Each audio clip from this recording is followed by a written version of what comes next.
a partir de agora estamos chegando com mais uma edição inédita do nosso programa Entrevistas, que a cada semana chega para você para poder te informar e te entreter todos os princípios de semana na segunda-feira, 21 horas, aqui pela TV Zoom, canal 10. Semana de Natal. Hoje eu estou trazendo o pastor Luiz Gustavo, que é nosso colega aqui na TV Zoom e que apresenta o programa Graça e Paz. Trouxe ele para bater um papo comigo e para bater um papo com vocês sobre essa data que é a confraternização, para você festejar junto à família, claro, o nascimento de Jesus. Pastor Luiz Gustavo, muito obrigado por ter vindo. Eu adoro Natal. Você gosta? Gosto muito, Gustavo. É um prazer estar aqui com você. Obrigado pelo convite.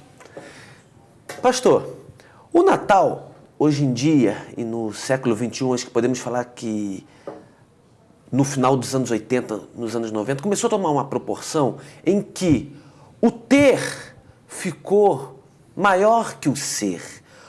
Ter o presente, ter um bem material, ficou mais, se tornou mais importante do que você parar e pensar que é a celebração do aniversariante, que é Jesus Cristo. Uhum.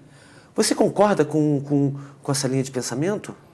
Sim, evidentemente essa data, né, esse marco do cristianismo, ela perde influência à medida que o próprio cristianismo perde influência na cultura, né? Então nós vivemos assim, século XX, século XXI, uma transição cultural muito forte, onde os paradigmas seculares eles passam a se tornar potencialmente mais relevantes e influenciadores do que os paradigmas cristãos. Então, aproveita-se sim essa data, né? Há uma troca de referências pessoais, né? Porque o Natal sempre teve a sua referência principal na pessoa de Cristo, né? E de repente você vê numa cultura de século XIX, século XX e muito do século XXI, a figura do Papai Noel. Então há uma mudança de paradigma, não apenas cultural, mas pessoal. Há uma transposição de valores que roubam, certamente, a essência de um Natal cristão, né, e dá contorno aí a essa visão mais comercial de Natal. Uma visão capitalista, uma visão americana, porque o Papai Noel, não só uma visão americana, mas o Papai Noel vem com uma força muito grande dos países do norte, dos países do hemisfério norte, países mais frios. Tanto é que, uma vez, uns anos, o Fantástico fez uma matéria para poder modernizar o Papai Noel e colocar um Papai Noel tropical, um Papai Noel de bermuda, um Papai Noel de tênis. Mas, continuando nessa linha de raciocínio, você acha que a perda de valores das pessoas a cada ano que passa, talvez uma perda da essência do espírito, está fazendo com que o Natal se torne cada vez mais um Natal mais capitalista? Com certeza, porque isso é um fato, é um dado, podemos dizer até estatístico, né? As pessoas hoje têm preocupações diferentes, né? As pessoas hoje têm decisões diferentes em relação a isso. Uma vez que a influência do que se muda, né, a sua atitude vai mudar também. Então, por exemplo, o mais importante hoje é você ganhar o presente, né? É a ansiedade. A ansiedade. O mais importante hoje é você fazer a festa, é comemorar, né? E, por exemplo, não é anormal você ver algumas festas de comemoração do dia do Natal, né, absolutamente desprovidas da essência do que é o Natal. É como se fosse mais um feriado, né? E é lógico que muito disso é estimulado, né, é um bombardeio sensorial que nós temos da mídia, da cultura capitalista. E, assim, eu acho que a questão da cultura capitalista não é nem simplesmente essa a única força propulsora para isso. Existem outras culturas também que nem sempre estão relacionadas ao capitalismo, ou seja, a visão do capital, né? Mas o próprio estilo de vida, o próprio estilo de se viver, de se crer, de se acreditar, né? Isso é uma coisa que a cada dia que passa, Gustavo, você percebe uma homogeneização, não só no país, mas a globalização ela traz isso, né? Hoje nós comutamos princípios muito rapidamente. Você falou muito bem, o Papai Noel ele é um produto da Coca-Cola, não sei se você sabe disso. A Coca-Cola criou o Papai Noel, né? E ela traz essa figura, né, dos Estados Unidos, mas com a globalização, hoje, até no Egito, que é um país que não tem neve, você tem essa figura, né? Ou seja, a globalização ela passa por um processo para se estabelecer numa nação que chama-se reducionismo. Porque uma cultura de um outro lugar, ela não se assenta na cultura de um determinado lugar sem que ela reduza os princípios culturais dela. Isso se chama aculturação, principalmente depois da Segunda Grande Guerra, quando os Estados Unidos venceram, começou esse processo de aculturação nos países mais nos países mais pobres, tipo América Latina e ladeira abaixo. Uhum. Essa aculturação, ela passa primeiramente pelo reducionismo. Por exemplo, exatamente. Eu sou uma pessoa, você é outra pessoa. Para nós comutarmos em alguma coisa, eu preciso talvez abrir mão de alguma coisa minha e você precisa abrir mão de alguma coisa sua para nós trocarmos uma ideia.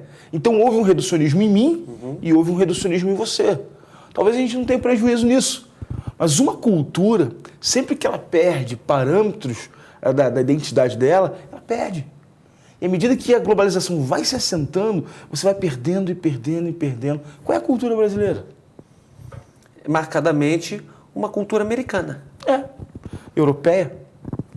Europeia até que já foi mais. Sim. Mas como eu falei anteriormente, a cultura americana fica muito mais vigente aqui. Basta ver outdoor, nomes de empresas que tem nome em inglês. Século XVII, século XVIII, o Brasil era uma colônia europeia. Século XIX, século XX, o Brasil se torna uma colônia americana, né? E no século XXI, nós vamos ser colônia de quem? Colônia de si não vai dar. Não vai dar. Luiz, posso chamar de Luiz? Claro. Para ficar uma coisa mais informal. Você é da igreja presbiteriana ali da Rua Oliveira Botelho. Isso. Como que você trabalha, como que a igreja conversa com as crianças sobre o Natal? Nós temos um trabalho muito complexo com as crianças, né? Nós trabalhamos princípios não apenas no Natal, mas o ano inteiro, né? Dominicalmente e semanalmente, as crianças são versadas sobre os princípios bíblicos e todo Natal nós reconstruímos toda aquela informação, porque a essência do cristianismo, Gustavo, ela está posta em 3 situações: o nascimento de Cristo, a morte de Cristo e a ressurreição de Cristo. Então, o nascimento de Cristo, que nós comemoramos no Natal, e a sua morte e a sua ressurreição, que nós comemoramos na Páscoa, nós entendemos ser os pontos centrais da agenda cristã, né? E aí eu penso, na minha opinião, né, eu tenho uma tendência muito universal de cristianismo. A minha tendência é muito universal do cristianismo. E é uma coisa boa. Então eu penso que essa não é uma vertente da minha igreja, ela é uma vertente de toda a igreja cristã, de toda a igreja que está debaixo do nome de Cristo. Então as datas magnas desse momento são, de fato, o Natal e a Páscoa. E eu ainda te digo que a Páscoa ela é muito mais referencial do que o Natal, na minha opinião. Tá? Porque o Natal ele é o início de um projeto.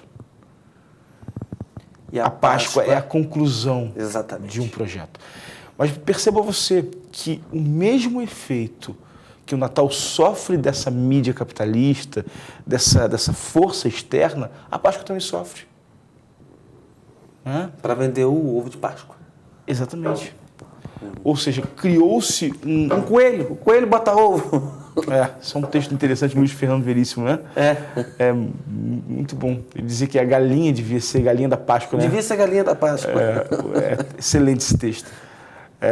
Então, assim, muito bom você tratar esse assunto para que a gente possa pensar realmente a essência, o valor do que é o cristianismo e do que não é, para que quando nós vivenciarmos esses momentos, nós darmos a devida importância, né, o que é e o que não é.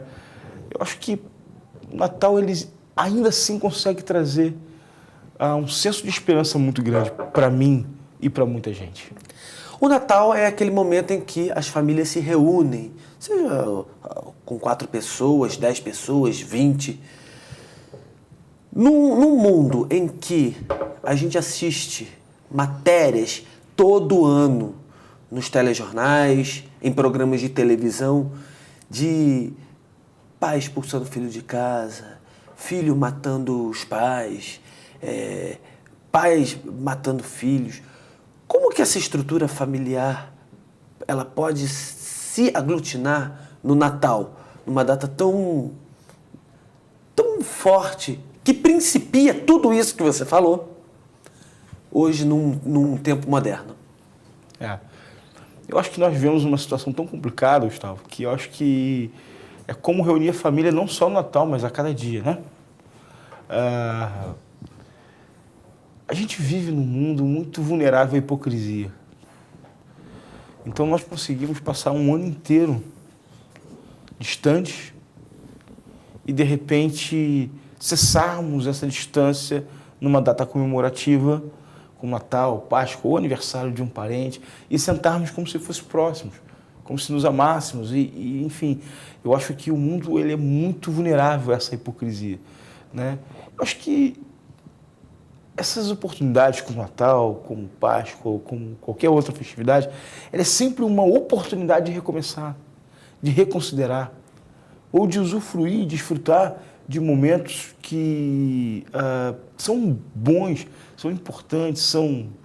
E outra coisa, também a gente não pode generalizar e nem radicalizar, porque existem situações e situações. Que bom que você tem uma data para você, de repente, parar e juntar, entendeu? Eu acho que não é de todo ruim, né? Eu citei essa vulnerabilidade à hipocrisia, ela é uma nuance do que acontece nas famílias, nas realidades pessoais de cada indivíduo, né? Mas nós temos aí, sem dúvida, um chamado, né, a recomeçar as nossas estruturas o tempo todo, né? Que bom que tem um Natal, que bom que tem uma Páscoa, que bom que tem um feriado, de repente, aí, como o próprio Carnaval, que é uma festividade que se distancia tanto, de repente, de princípios cristãos, e que não tem nada a ver com o cristianismo. É uma data que não tem nada a ver, é uma data, né, de festividade, né? Mas perceba que é um tempo em que as pessoas se reúnem. Tá? Nós temos uma cultura brasileira muito forte voltada para o carnaval. Isso nunca mudou aqui no Brasil. Não, mas eu não sei nem se tem que mudar, entendeu? Não tem. Gustavo. É característica. É característica, é a expressão cultural de um povo. Tá? Eu acho que todos têm direito de ter a sua expressão cultural. Mas se você for fazer um dado estatístico, tá? Você vai perceber que nessa época você tem muito mais gente retirada e unida em um determinado lugar do que usufruindo dessa expressão cultural que se vê nas ruas.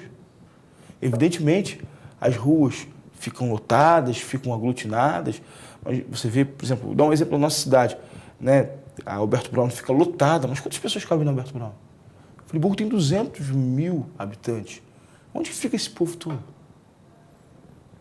Né? Você não coloca 50 mil pessoas na Alberto Brown. Impossível. 20 mil pessoas na Alberto Brown. Onde está o resto desse povo? Esse povo está junto. Porque, na verdade, Gustavo, nós temos um desejo de estar junto. Nós temos um... Isso é do ser humano? Isso é do ser humano. Isso é do ser humano. Isso não tem nada a ver com religião. A gente quer estar junto. Às vezes a gente só não sabe estar junto. Às vezes a gente, estando junto, né, porque quando a gente vai estar junto porque a gente quer, nós trazemos conosco também uma incapacidade de estarmos juntos. Por causa dos nossos problemas, por causa da nossa criação, por causa da nossa cultura. E a gente, estando junto, acaba arrumando problema. Né? Por isso que as pessoas brigam, por isso que as pessoas criam divergências entre si. Por quê? Porque nós temos uma tendência de estar juntos. A palavra de Deus diz que eu posso adorar o meu Deus dentro do meu quarto. Mas por que eu vou para a igreja? Porque Deus fez a gente assim, Gustavo. Deus fez a gente para viver a comunhão, a Eucaristia, o senso comum. O estar junto é muito bom. E esse estar junto, ele não depende da minha orientação religiosa. Quase todas as religiões se juntam para estarem juntos. E quase todas as religiões que eu conheço, elas me dão a condição de prestar culto ao meu Deus sozinho. Mas ainda assim nós fazemos a opção de estar junto. Porque eu penso que estar junto é um princípio que Deus tem pra gente. E falando sobre Natal... Só que eu vou te interromper, Luiz, só um pouquinho, porque nós vamos para um rápido intervalo. Estou recebendo o pastor Luiz Gustavo. Desculpa, nós vamos para um rápido intervalo e vamos voltar já já com mais para o pastor Luiz Gustavo para poder falar de Natal. Voltamos já já. A mais tradicional casa de perfumes de Nova Friburgo oferece a você os melhores perfumes nacionais e importados. Além disso, pode contar com diversas linhas de bijuterias, artigos para banho e uma completa linha de maquiagens. Tudo para deixar você com a beleza que você merece. Visite a Brilho Perfumaria e faça sua beleza brilhar intensamente. Avenida Ariosto Bento de Melo, número 30, loja 1, no centro. Conheça a Espaço Decor e deixe a sua casa como você sempre sonhou. Na Espaço Decor, você encontra móveis de primeira linha, qualidade e variedade em sofás e muito mais. Produtos sob medida para valorizar cada ambiente da sua casa. São mais de 500 metros quadrados de opções para você. Pronta entrega e montagem rápida em toda a região. Espaço Decor. Móveis que decoram a sua casa. Invista na qualidade de vida de quem você ama. A Pousada Outono trata com muito carinho e respeito aqueles que passaram a vida toda cuidando de você. Com uma equipe altamente especializada, oferecem aos idosos atividades terapêuticas e de lazer em um ambiente acolhedor, cercado pela natureza. Pousada Outono, o melhor em hospedagem e cuidados para a terceira idade.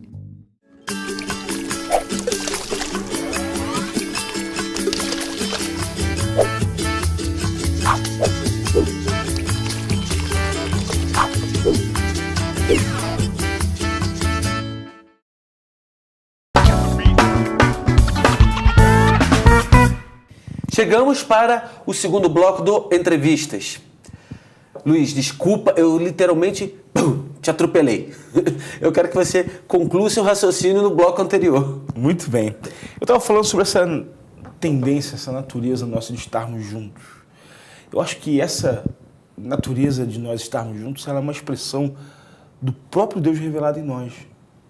Porque Isaías profetizou o nascimento de Cristo, ou seja, o Natal, 700 anos antes desse acontecimento.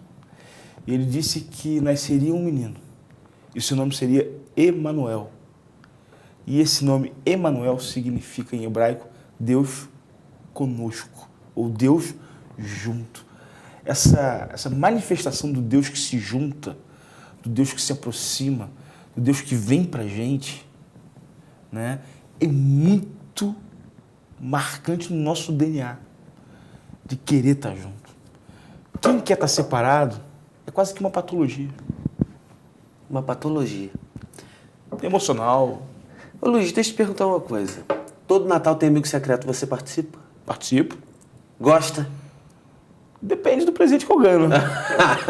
Bom, hein? Um amigo secreto é amigo Eu de achei- verdade. Porque tem uns inimigos secretos, né? Tem os inimigos Eu secretos. sofri bullying com isso no colégio, mas é bom. Eu já criei uma vez em 2009, eu e um grupo de amigos fizemos o inimigo secreto, depois fizemos um amigo secreto. Deu uma confusão. O amigo secreto é um primeiro passo para a gente poder, para as pessoas poderem se reunir, como você vem falando desde o bloco anterior, como concluiu o raciocínio agora. Você, assim, a importância dessa reunião no Natal é também um princípio, meio que voltando a bater nessa tecla, o princípio para poder quebrar um pouco essa hipocrisia das pessoas poderem estar mais juntas durante o período de um ano, porque o que se vê é muita gente que não se vê durante o ano, sequer se fala, sequer dá bom dia, boa tarde ou boa noite, e chega na virada de 24 para 25 de dezembro, chora, abraça e por aí vai. Aí depois disso tudo vai lá comer pernil, tender. Isso é muito Nossa. complexo, cara. Saber o que vai dentro do coração do homem é uma coisa, né, difícil. O que move a gente, o que motiva a gente, Gustavo, é uma coisa muito pessoal. Mas realmente, o que eu acho ainda, na minha opinião, falando sobre o Natal, é que essa data, por mais que ela tenha sido fulminada, por mais que ela tenha sido descaracterizada, por mais que ela tenha sido gerada dentro de um contexto, ou talvez amarrada dentro de um contexto muito secular, muito econômico, mas ainda assim ela consegue, de alguma maneira, gerar uma sensibilidade nas pessoas. Nós nos tornamos muito mais humanos no Natal. Nós nos tornamos muito mais relacionáveis no Natal. Esse senso, esse espírito, eu acho que ainda ele é muito influente. O problema é que ele vem sem princípio. E aí é por isso que nós nos sensibilizamos sem direção. Porque sensibilidade sem direção, ela pode trazer problemas para você. A sensibilidade precisa ser direcionada. Ela precisa ser organizada, né? Não adianta você estar sensível, emocionado com uma coisa, mas você não tem uma direção do que você vai fazer com essa sensibilidade. Um sensibilizado, um emocionado sem direção, ele pode fazer coisas muito ruins para sua vida. Tipo o quê? Rapaz, eu poderia te dar uma lista de coisas que você poderia fazer. Me cite 3. Vou te dar um exemplo. Por exemplo, se uma pessoa mal intencionada te sensibiliza, te emociona, movido pela emoção, você pode fazer uma coisa que você não deveria fazer. Como, por exemplo, uma pessoa que quer te lesar, mas ela te emocionou, ela te sensibilizou, ainda que seja uma mentira, porque mentira sensibiliza e emociona. Tá. Eu ia entrar nessa questão, se não havia uma mentirada maquiada nisso tudo. Sim, então ela pode te lesar. A fé, ou a manipulação da fé, porque existe na teologia um termo chamado fideísmo, que significa fé cega. Porque existem muitos elementos de fé em todas as religiões que somente sensibilizam e emocionam. E você, emocionado e sensibilizado, você pode tomar uma decisão desorientada em relação à sua fé. Terceiro, Entendi. sentimentos, relacionamentos conjugais.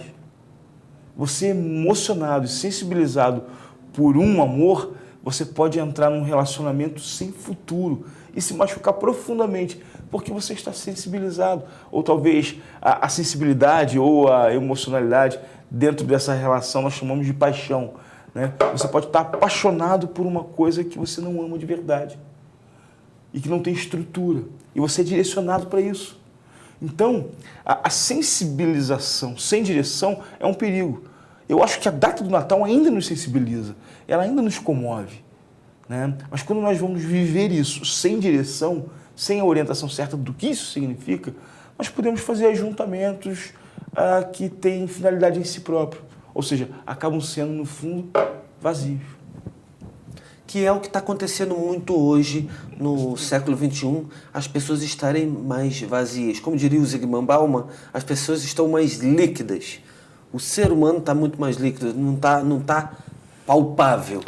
E o problema de ser líquido é que tem sempre um ralo, né?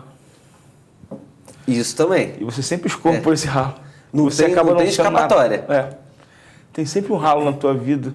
E se você é líquido, você desce por esse ralo. E esse ralo está sempre dentro da gente. Né? E a gente está sempre vazio, cara. É por isso que nós nos matamos. É por isso que nós nos afogamos com ansiolíticos e com remédios da linha dos psicotrópicos. É por isso que nós não conseguimos mais dormir sem um calmante. É por isso que nós não conseguimos enfrentar mais a nossa realidade com a cara limpa. É por isso que nós buscamos subterfúgios para nós vivermos uma vida vazia. Luiz, nós estamos chegando ao final do Entrevistas Natal. Quero agradecer muito sua participação. Obrigado, e eu quero que você deixe... Eu normalmente peço para os convidados sempre fazerem as considerações finais, mas hoje vai ser diferente. Hoje o momento é diferente. Eu quero que você deixe uma mensagem de Natal para os telespectadores do programa. Querido, Natal ele é sempre uma oportunidade de nascer ou de renascer. Uma coisa que sempre me chamou a atenção foi o fato de que Jesus ele nasceu num lugar onde acho que ninguém gostaria de nascer. O lugar onde Jesus nasceu não era comum nem na época dele. Ele nasce numa estrebaria e é posto sobre uma manjedoura, o lugar onde os animais se alimentavam. Ele não nasceu ali porque ele quis, era a condição, era a circunstância. E eu creio que a palavra de Deus sempre tem uma mensagem para a gente em tudo, inclusive nisso. Jesus nascendo numa estrebaria, ele revela para a gente a dimensão da acessibilidade dele. Porque muitas vezes nós pensamos, se ele tivesse nascido num palácio como rei, se ele tivesse nascido numa classe dominante como um empresário, ele não seria acessível. Naquele lugar, tanto os magos que vieram do Oriente, os homens ricos, puderam encontrá-lo, mas também os pastores de Belém. Os pastores de Belém compunham a classe mais miserável, a classe mais desprezível, mas eles puderam ir lá também. Todos puderam ver. Eu penso que Jesus nasce numa estrebaria para nos ensinar que ele é capaz de nascer em qualquer lugar. Talvez você ache que a sua vida seja uma estrebaria. Talvez você ache que a sua vida seja um lugar vazio, um lugar sujo, um lugar no qual Cristo não entraria. E ele começa a sua história no meio da humanidade. Emanuel, ele se manifesta dizendo, eu sou capaz de nascer em qualquer lugar. Independente de como esteja a sua vida, que Cristo possa nascer no seu coração. Isso é Natal. E eu te desejo um feliz Natal. Que Deus te abençoe. Luiz Gustavo, muito obrigado pela sua participação. Feliz Natal para você, para toda a sua família e que você possa voltar mais vezes aqui. Será um prazer, Gustavo. Muito bom estar com você, cara. Amigos, Feliz Natal, que vocês tenham uma semana incrível e semana que vem nos vemos numa próxima atração inédita. Um grande abraço e novamente, beijos. Feliz Natal para vocês. Até lá.